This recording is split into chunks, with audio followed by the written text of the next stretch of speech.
नमस्कार, आप देख रहे हैं मंगलमय चैनल पर संस्था समाचार। मैं हूं रूपेश। आज हम द्वारका के महामंडलेश्वर सनातन सेवा संस्थान के राष्ट्रीय अध्यक्ष स्वामी केशवानंद जी का मिठास भरा हुआ कड़वा सच हम आपको दिखाएंगे और साथ ही साथ हम आपको सनातन संस्था के प्रवक्ता रमेश सिंधे जी का वो वीडियो दिखाएंगे जिसमें उन्होंने भारत के कानून की धज्जियां उड़ाई हैं। खबरों का सिलसिला चालू करें उससे पहले हम आज के अमृत वचन पर एक निगाह डाल लेते हैं। गुरुदेव कृपा के सागर है, मनुष्य के रूप में भगवान है। माया मोह के घोर अंधकार को नाश करने के लिए जिनके वचन सूर्य की किरणों के समूह के समान हैं, उन गुरुदेव के चरण कमलों की मैं वंदना करता हूँ। द्वारका के महामंडलेश्वर स्वामी केशवानंद जी का पद गुजरात में एक अहम स्थान रखता है। उनके लाखों लाखों अनुयायी हैं। उन्होंने अपना सारा जीवन समाज के प्रचार प्रसार में और भारतीय सनातन संस्कृति के प्रचार प्रसार में लगाया है। हमारी भारतीय संस्कृति का अहद चाहने वाले लोगों के दिल और दिमाग में वो हर समय खटक रहे थे। तभी उन्होंने एक सुनियोजित साजिश के तहत बलात्कार का एक घिनौना आरोप उनके ऊपर लगाया और उन्हें जेल में रखवाया। 1 साल नहीं, 2 साल नहीं, पूरे 7 साल उन्हें जेल में रखा गया। बाद में वो निर्दोष साबित हुए। आइए देखते हैं स्वामी केशवानंद जी को। भाई बहनों, जब सोना आग में तपता है तो कुंदन बनता है, और साधु जब षड्यंत्र के आग में तपता है तो परमहंस बनता है। ये विश्व की मान्यता है। हिंदुस्तान में हम हिंदुओं को कमजोर करने के लिए बड़ा सरल उपाय है संतों को बदनाम करना। और एक संत के पीछे हजारों अनुयायी होते हैं और वो अनुयायियों के दिल में से धर्म के प्रति, भारत के प्रति और संतों के प्रति श्रद्धा खत्म करना ये षड्यंत्रकारियों का षड्यंत्र होता है। परंतु आज तक किसी भी षड्यंत्र को आप लोगों ने सफल नहीं होने दिया है। इसलिए आपको खूब खूब बधाई, खूब खूब धन्यवाद। केवल मैं नहीं, आप नहीं, देश के बड़े बड़े कायदा कानून के जानकार श्री राम जेठमलानी जैसे बड़े वकील, जिनके नीचे काम करके वकालत करके लोग हाई कोर्ट के और सुप्रीम कोर्ट के जज बने हैं। राम जेठमलानी कोई सामान्य व्यक्ति नहीं, जिनके अधीन, जिनके हाथ नीचे रह के बड़े बड़े जज बने हैं सुप्रीम कोर्ट के और हाई कोर्ट के। वो जेठमलानी कह रहे हैं कि बाबा आशाराम जी निर्दोष हैं, केवल हम और आप नहीं कर रहे हैं, और बापा निर्दोष हैं और निर्दोषों के आपके बीच में थोड़े ही दिनों में आने वाले हैं। बापू जी को मैं 35 साल से देख रहा हूं। उनकी प्रवृत्ति, उनका धर्म प्रचार, उनका व्यक्तित्व, ये सब षड्यंत्र होने के कुछ ही दिन पहले द्वारका आए थे। हम 3 दिन साथ थे और उसके 2 महीना पहले फिर आए थे, तब भी हम 3 दिन साथ थे। उनका प्रेम मुझे भी मिला है। जब मेरे पीछे षड्यंत्र हुआ उसका तो जजमेंट मैंने दे दिया है लोगों को, क्योंकि हाई कोर्ट के 2 जज ने, श्री BC पटेल साहब और दवे साहब ने, सेशन कोर्ट के ऊपर, पुलिस के ऊपर और कलेक्टर के ऊपर आक्षेप, एक बहुत बड़ी आरोप डाला है कि सेशन कोर्ट ने, पुलिस ने, कलेक्टर ने, सब लोगों ने बड़ा षड्यंत्र किया है। इसी प्रकार से थोड़े दिनों में ही आपके सामने आ जाएगा कि बापू के पीछे कौन कौन षड्यंत्र रच रहे हैं। वो सारे षड्यंत्र के लोग बाहर आ जाएंगे। निर्दोष होने के बावजूद भी स्वामी केशवानंद जी को 7 साल जेल में रखा गया, जिनके माध्यम से लाखों लोगों को ज्ञान का लाभ मिल रहा था। उनके सेवा कार्यों के माध्यम से गुजरात के आदिवासी क्षेत्रों में महादैवीकार हो रहा था और मिशनरियों के मंसूबे सफल नहीं हो पा रहे थे, जो कि वो धर्मांतरण करती हैं। जब उन्हें जेल में भिजवाया गया तो कहीं ना कहीं उनके मंसूबे सफल होते हुए दिखे।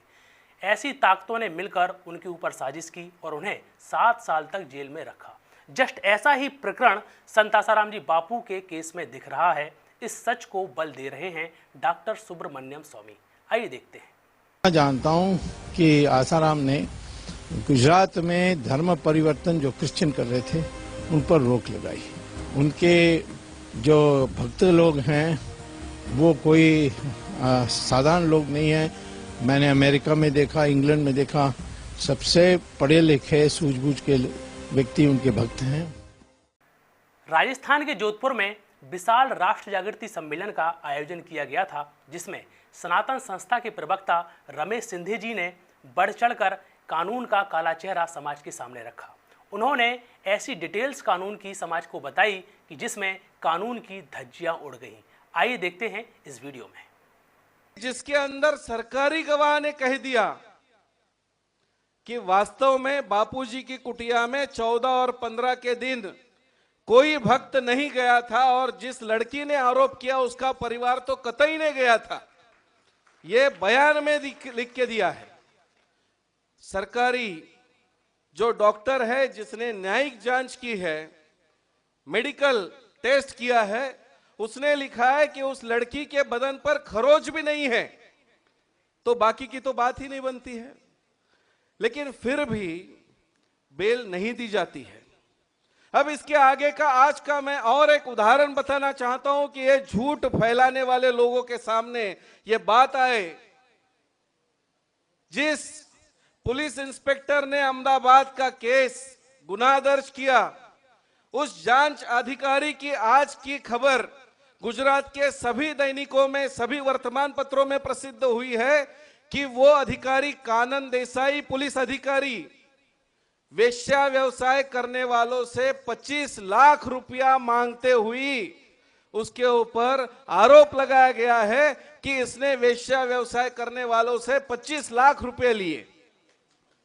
अब आप सोचिए कि जो अधिकारी ऐसी है, बाकी सबसे तो छोड़ दीजिए, वेश्या वृत्ति करने वालों से 25 लाख रुपया लेती है, क्या वो वास्तव में बापूजी के बारे में कुछ सही कह सकती है? और ऐसे जांच अधिकारी यदि आरोप करते हैं तो क्या इन आरोपों में कोई तथ्य हो सकता है? इसके लिए हमें निश्चित रूप से सोचना होगा। और ये एक एक कड़ियां खुल रही है जिनके ऊपर ऐसे आरोप लगाए गए थे। साध्वी प्रज्ञा जी का भी उदाहरण मुझे याद है। साध्वी प्रज्ञा जी के ऊपर जिन्होंने आरोप लगाया, जिन्होंने उनको गलत सीडी दिखाई, उनके बारे में बदनामी की, मुंबई का एटीएस का पुलिस इंस्पेक्टर दिग्विजय खानविलकर 75 लाख रुपए लेते हुए पकड़ा गया, जिसको दूसरे दिन पुलिस की नौकरी से निकाल देना पड़ा। आज उसको खाने के लाले पड़ गए हैं। याद रखिए, हिंदू संतों के विरोध में आप चलोगे तो आपकी दुर्गति क्या होगी, इससे आप समझ लीजिए। और यही धर्म की महत्व है। इसी से धर्म की शक्ति समझ में आती है। सत्य को आप कितना भी छुपाने का प्रयास करो, सत्य छिप नहीं सकता है। इसका यह उदाहरण है। बापूजी ने तो जब हम मिले तब कह दिया कि सरकार को अब संभलना चाहिए, क्योंकि हमारा भी कानून व्यवस्था के ऊपर विश्वास है। लेकिन एक बात कही जाती है कि कानून में न्याय मिल गया, ऐसे सिर्फ बताना नहीं चाहिए, दिखना चाहिए कि वास्तव में न्याय मिल गया। तो ये जो मिलने वाला न्याय है वो नहीं दिख रहा है, ये सबसे बड़ी समस्या है। क्योंकि मैं 2-3 उदाहरण आपके सामने रखना चाहूंगा। तरुण तेजपाल, जिसके ऊपर बापूजी के बाद में गोवा के होटल में एक लड़की ने आरोप किया, एक उसके ही पत्रकार ने आरोप किया कि इसने मेरे साथ छेड़छाड़ की, उसके ऊपर भी वही तरह के गुनाह दर्ज हुए। उसी तरह से उसको भी जेल में रखा गया। लेकिन जेल में रखने के बाद अब कुछ महीनों के बाद उसको सुप्रीम कोर्ट बेल दे देती है कि उसकी माता का देहांत हो गया। चलो ठीक है, कोई बात नहीं।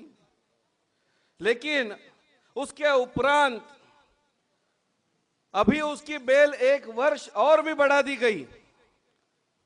तो ऐसे क्यों? एक केस में बेल मिलती है, दूसरे केस में बेल नहीं मिलती है। जयललिता के ऊपर आरोप सिद्ध हुआ था, उनको बेल मिल दी गई। और भी इतने सारे उदाहरण हैं।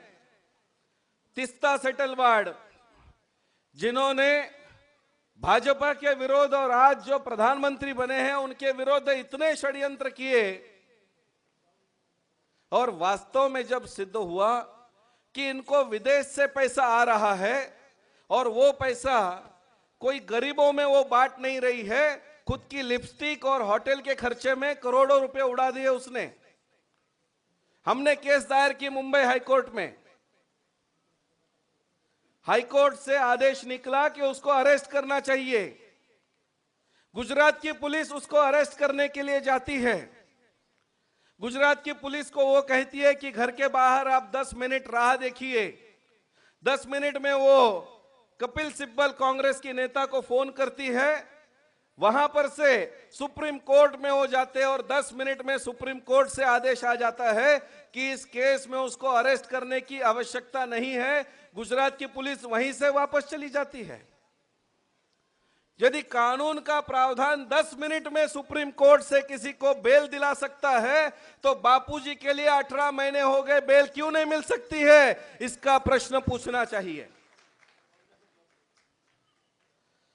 भाई, कानून पर तो विश्वास है, लेकिन कानून ने अपना सही काम कर रहा है ये तो दिखना तो चाहिए। अब बात आती है सलमान खान की। सलमान खान के केस में यह कहा जाता है कि उसका बीइंग ह्यूमन ये एक ट्रस्ट है जिसने कुछ गरीबों को सहायता की, कुछ लाख उनके ऊपर खर्च कर दिए, इतना बड़ा समाज सेवा का काम किया है। तो मैं ये पूछना चाहता हूं कि एक अभिनेता करोड़ों रुपया कमाता है, उसमें से कुछ लाख खर्च करने पर वो समाज सेवा कर रहा है, ये दिखाई दे रहा है। तो बापूजी ने तो इतने लाखों भक्तों के, करोड़ों भक्त के पूरे जीवन उद्धार किए हैं, क्या ये समाज सेवा नहीं दिखाई देती है? इतने सारे लोगों से उनको व्यसन मुक्त किया, ये समाज सेवा नहीं दिखाई देती है?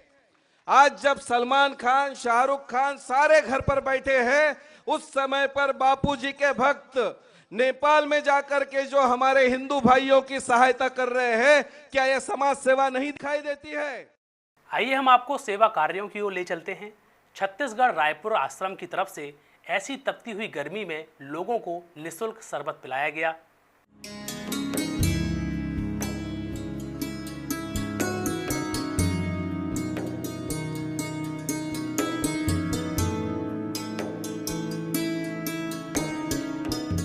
सभी साधकों ने मिलकर छत्तीसगढ़ रायपुर में संत आसाराम जी बापू आश्रम में विशाल सत्संग का आयोजन रखा और उसमें माला पूजन का कार्यक्रम किया।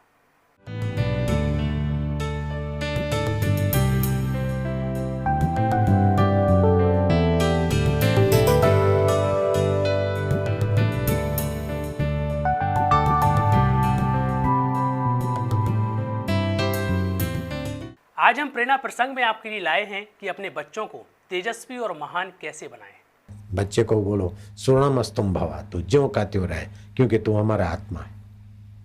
बदलता है माया का शरीर, तू अबदल चैतन्य है। बचपन बदलेगा, जवानी बदलेगी, सुख दुख बदलेगा, तू ज्यों का त्यों धर दीजिए चदरिया कबीर के नाई। ओम ओम। माताएं, अब तुम्हारी वारी है। देवियां, अपनी बहू बेटियों को समझा देना। आधा ग्राम घी और 1.5 ग्राम शहद, विमिश्रण। सम्मिश्रण पॉइजन बनेगा। विमिश्रण, या तो घी ज्यादा या तो शहद ज्यादा वजन में।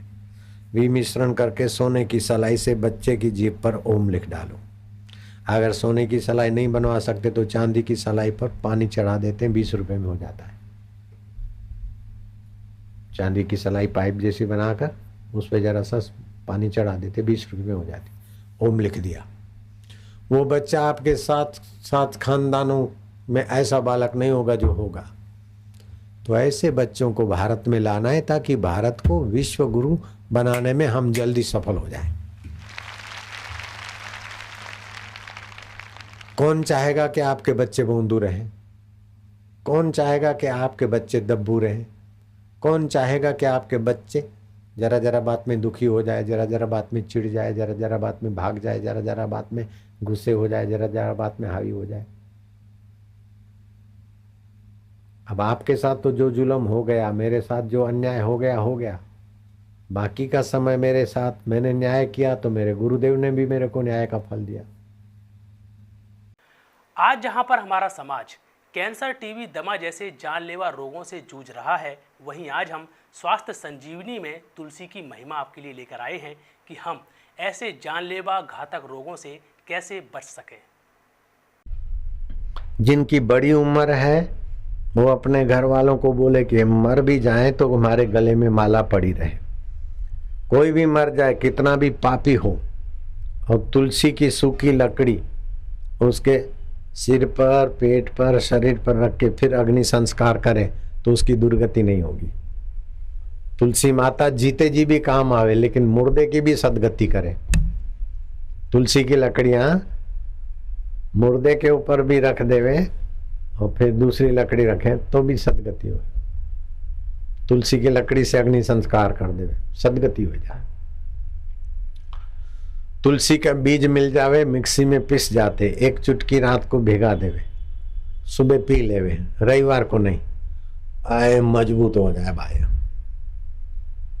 बच्चा नहीं होता हो तो बच्चा होने लगे, याद नहीं रहता तो याद रहने लगे, किधर भी कोई बीमारी हो तो उसको बीमारी को भगा दे तुलसी माता। तुलसी का बीज, तुलसी का बीज नहीं मिले तो 7 तुलसी के पत्ते चबा के पानी पी लो। तुलसी के पत्ते दांतों के बीच में नहीं रहने चाहिए, नहीं तो दांतों के बीच जगह बनावे। चबा के पानी पी ले अच्छी तरह, मुंह घुमा के। स्वामी विवेकानंद जी बोला करते थे कि एकाग्रता सभी सफलता की कुंजी होती है। एकाग्रता को हम कैसे बढ़ाएं, इसलिए आज हम लेकर आए हैं आपके लिए वृक्षासन। आइए देखते हैं इसको कैसे किया जाता है। अब क्या करना है? अब एक प्रयोग करना है जिससे एकाग्रता बढ़ती है, जिसको वृक्षासन कहते हैं। सीधे खड़े रहकर एक पैर ऊपर उठा लें, एक पैर सीधा, एक पैर घुटने के ऊपर रख दिया इस प्रकार।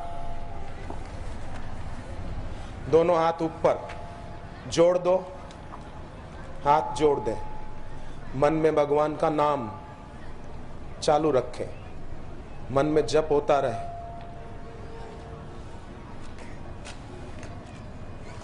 देखना बैलेंस बनाकर, हाँ ठीक से, ऐसा नहीं पास वाले को भी गिरा दे। जितनी देर कर सके करना, हठ मत करना। इस वृक्षासन को करने से भी एकाग्रता बढ़ती है। एकाग्रता बढ़ती है तो याद शक्ति बढ़ती है, हर क्षेत्र में सफलता मिलती है। जिसके जीवन में एकाग्रता ज्यादा, उतना वो व्यक्ति सफल ज्यादा। मंगलमय चैनल सबका मंगल चाहता है। सच से जुड़ी हुई खबरें हम आपको इसी प्रकार दिखाते रहेंगे। कल फिर मिलेंगे इसी समय, तब तक के लिए दीजिए हमें इजाजत। नमस्कार।